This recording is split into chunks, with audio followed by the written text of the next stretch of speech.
जय जगन्नाथ सांग मैंने वेलकम करुचे आज आउ एक फ्रेश वीडियो को।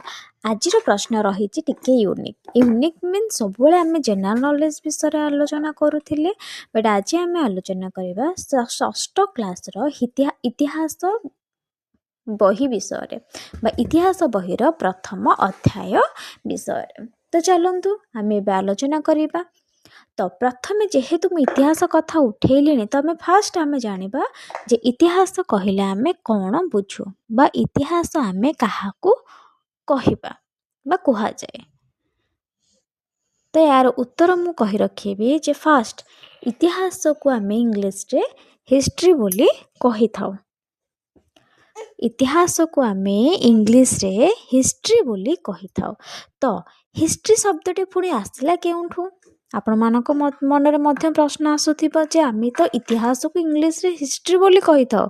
तो हिस्ट्री शब्दटी केउठू आसीछि? तो हिस्ट्री शब्दटी ग्रीक शब्द हिस्ट्रो रु आसीछि।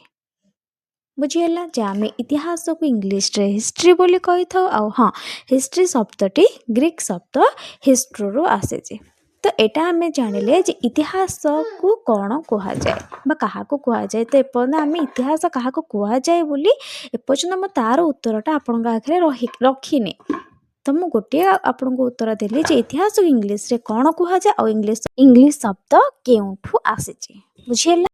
तो एबे आमे जानिबा इतिहास कहले आमे कौन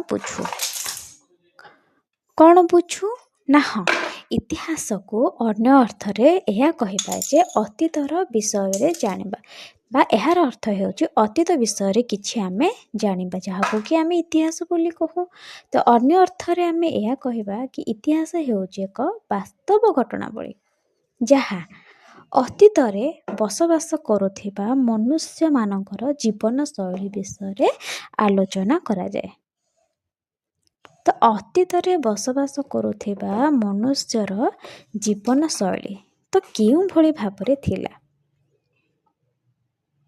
बुझेला। तो आमे से विषय रे परवर्ती वीडियो मु नहीं आसीबी आपण मानक पई। तो डिटेल्स रे आमे से विषय रे आलोचना करबा।